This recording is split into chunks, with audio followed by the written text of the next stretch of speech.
Hey welcome back to our channel అందరికీ. So ఇవాళనైతే మనము నిజామాబాద్ నుంచి చెన్నై అయితే వెళ్ళిపోతున్నాం. చెన్నై బీచెస్ ఎంజాయ్ చేయడానికి. ఫస్ట్ అయితే మనం హైదరాబాద్కి అయితే వచ్చేసినాము. హైదరాబాద్లో ఈ బస్ అయితే ఎక్కేసినాం మనము, అంటే ప్రైవేట్ బస్సు. సో ఇక్కడ నుంచి అయితే మనము డైరెక్ట్ చెన్నై అయితే వెళ్ళిపోతాము. ఇక మధ్యలో ఆపిండు తినడానికి కోసం అని చెప్పేసి ఇక తినడానికైతే కూర్చున్నాము. ఎందుకంటే కడుపు ఖాళీ ఖాళీ అని అయితే ఉంది. ఇక మా వాళ్ళు అయితే వచ్చేసి నన్ను తీ బాబాయ్ అని చెప్పేసి అందరికీ. ఈడొచ్చేసి మా చులుబులు పాడే మా అబ్బాయి. సో ఇక మా అమ్మాయి, ఇక మేమైతే కొంచెము అన్నం అయితే తినేసేసి ఎక్కినాము. ఇక మనం ఆడ వండుకున్నాము. అయితే డైరెక్ట్ చెన్నైకి రాగానే మనకి నిద్రనైతే మెల్క్ అనేది అయిపోయింది. ఇక ఇక్కడైతే కొన్ని కన్స్ట్రక్షన్స్ అయితే నడుస్తున్నాయి. కొంచెము అవేందో మనకు తెలియదు. తెలిసిన వాళ్ళు అయితే కింద కామెంట్ అయితే పెట్టేసేరి. ఇప్పుడైతే ఇక మనము డైరెక్ట్ బీచ్ దగ్గరికి అయితే వెళ్ళిపోతాం. ఫైనల్లీ బీచ్కి అయితే వచ్చేసినాము. ఇక మన కార్ అయితే పార్క్ చేసేసినాము. ఇటు బీచ్ వ్యూ ఇక మావని తీసుకొని వెళ్తున్నాం. కానీ ఇప్పుడు ఎటు పోతున్నాం బేట? మనం బీచ్లకు పోతున్నామా? అమ్మా, ఈ బీచ్కి అయితే వచ్చేసినాము. ఏంటంటే మనం బీచ్కి రాగానే మొత్తం వాతావరణం అయితే మొత్తం చేంజ్ అయితే అయిపోయింది ఇక్కడ. ఎందుకంటే బాగా అలలు అయితే బాగా వస్తున్నాయి, గాలి దుమారము ఇవన్నీ ఎక్కడ దొరికితే అక్కడ మొత్తం చెత్త చెదారం మొత్తం ఎగిరి మొత్తం దుమ్ము ధూళి వేసేసింది ఇక్కడ మనకైతే.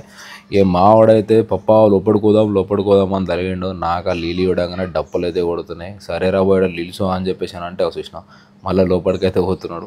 ఆ అలలతో ఏంటంటే కొంచెం వాడు కన్ఫ్యూజ్ అయితే అవుతుంది. ఈడ ఎంజాయ్ చేసేసి మళ్ళీ డైరెక్ట్ మనము నెక్స్ట్ అయితే వచ్చేసి మనము మహాబలిపురం అయితే వచ్చేసినాము. కానీ ఏమైందంటే మాకు ఇటుకి రాగానే కొంచెం ఒక ఇష్యూ అయితే అయిపోయింది. అందు గురించైనా ఈ టోటల్ వీడియోని అయితే తీయలేకపోయినాము. సో ఈ స్టోన్ల మీదనైతే చెక్కుడు చూస్తే మాత్రం ఖాళీ మజా అనిపించింది. ఎందుకంటే ఆ చెక్కుడు మాత్రం ఏమన్నా నీట్గా చెక్కారా బాపురే బాబు. నాకైతే మజా అంటే ఒక చూస్తే మజా అనిపించింది మనకైతే. ఇక మావాడైతే ఎగిరి మొత్తము తకాయించుకోపోయింది. ఇక లెవరా అంటే లేవ్వా పాప అని వీడియోస్ అలా నువ్వే తీసుకోపో అని చెప్పేసి అనేది అన్నాడు మావాడు. ఇక అట్లా అని చెప్పేసి కొంచెము లోపల కొంచెం అటు ఇటు కొన్ని వీడియోస్ అయితే తీసేసిన. లోపల మీరు చూడవచ్చు. అంటే ఇంకేందంటే ఇంకా కొంచెం చెక్కేది ఇంకా బాకీ ఉంది. దీనికి మొత్తం కన్స్ట్రక్షన్ అనేది కాలేదు. ఇది అయిన తర్వాత మళ్ళీ ఇంకా బీచ్కి పోదామంటాడు. సో నెక్స్ట్ ఇంకొక బీచ్కి అయితే వెళ్ళిపోయినాం మేము. ఈ బీచ్లో రాగానే మనకిడ చేపల మార్కెట్కి వచ్చిన ఫీల్ అయితే వచ్చింది బ్రో. ఎందుకోసం అంటే ఈడనైతే ఆ బొమ్మలు, శంకులు, గవ్వలు గివ్వలు జోరుదారు అయితే అమ్ముతున్నారు. ఇక మా వాళ్ళు మొత్తం ఇక బాబాయ్ ఇది తీసుకో, పిన్ని అది తీసుకో అని చెప్పేసి సావనైతే దుబ్బేసారు. అట్లా ఇట్లా వేసి అయితే మళ్ళీ బీచ్కి వచ్చిన తర్వాతనైతే ఈడ కూడా ఎంజాయ్ చేద్దాం ఫుల్ తిరుగుదాం అని చెప్పేసి అంటే మా వాళ్ళు అయితే ఫుల్ నీళ్ళనైతే ఎంజాయ్ అయితే చేసేసారు. తర్వాత ఇదైన తర్వాత మళ్ళీ ఇంకొక బీచ్కి అయితే వచ్చేసినాం మనము. ఇక ఇదే ఫైనల్ బీచ్. ఈ బీచ్ని అయితే దింగాన వేసేసారు మా వాళ్ళు. తక్కాయించకపోయి రూమ్కి అయితే వచ్చేసినాం. ఇక బీచ్కి అయితే పోయి వచ్చినాం. ఇప్పుడు బీచ్కిలా అంటే అందరికి ఒక స్వీట్ మెమొరీస్ ఏమైనా ఉన్నాయి అని అంటే ఫోటోలు ఉన్నాయని చెప్పేసి అని అనుకుంటా. కానీ మా వాళ్ళు అట్లా కాదు. మా వాళ్ళు ఆడ ఏమేమి దొరికినాయో అవన్నీ తీసుకొచ్చుకొని జమ చేసుకోరు. ఒకసారి చూపిస్తారు చూడు వాళ్ళు ఏమేమి దొరకబట్టిర్రు. అంటే మనం కూడా సాయం చేసినాం. ఎందుకంటే లేకపోతే ఎంతో దూరం వచ్చి నువ్వు నా కోసం ఏమన్నా చేసినావా లేరా అని అంటారు. సో ఏం చేసిరో చూడు. ఇగో ఇవేంటి ఇవన్నీ మన సముద్రంలో కొట్టుకొచ్చనే ఉంటాయి కదా శంకులు.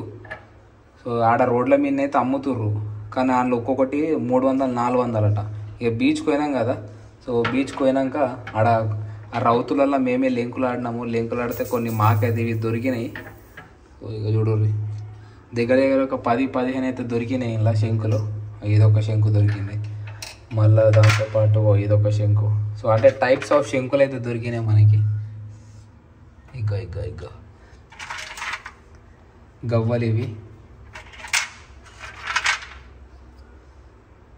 ఇవన్నీ మనకు దొరికినాయి. సో ఇలా మీకేది నచ్చిందో ఒకసారి కింద కామెంట్ పెట్టారు. ఇక మళ్ళీ రూమ్లోకించి అయితే బయటకి అయితే వెళ్ళాము. ఎందుకంటే నీళ్ళల్లో ఎగిరి మొత్తము కడుపు అయితే ఖాళీ అయితే అయిపోయింది. సో ఏమన్నా తిందామని చెప్పేసి అయితే బయటకైతే వెళ్ళాము. ఇక చూస్తున్నాము, అటు ఇటు అయితే తిరుగుతున్నాము. ఏంది ఏం కథ అని మావాడైతే మొత్తం లింకులాడుతుండే పప్ప ఆ దుకాణంలోకి పోదాం, ఇది తిందామని. సో ఇక ఫైనల్లీ అయితే మళ్ళీ బీచ్ దగ్గరనే కొంచెం సీ ఫుడ్ తిందాము ఇంత దూరం వచ్చి అని చెప్పేసి ఈ చేపలు, రొయ్యలు, ఒట్టి చేపలు, వెట్టి చేపలు అన్నీ ఫ్రై అయితే చేస్తున్నాడు. సో ఇంట్లోకించి అయితే కొన్ని అయితే మనం ఆర్డర్ అయితే చెప్పేసినాము. ఒక 4-5 చేపలు అయితే ఆర్డర్ చెప్పినాము. ఇక ఆర్డర్ అయితే తీసేసుకొని మంచిగా బీచ్ వ్యూ అయితే ఎంజాయ్ చేసుకుంటానైతే నైట్ వ్యూ చేప తినుకుంటా ఎంజాయ్ అయితే చేసినాము. సో వీడియో నచ్చితే లైక్ షేర్ సబ్స్క్రైబ్ అయితే చేసేసుకోండి.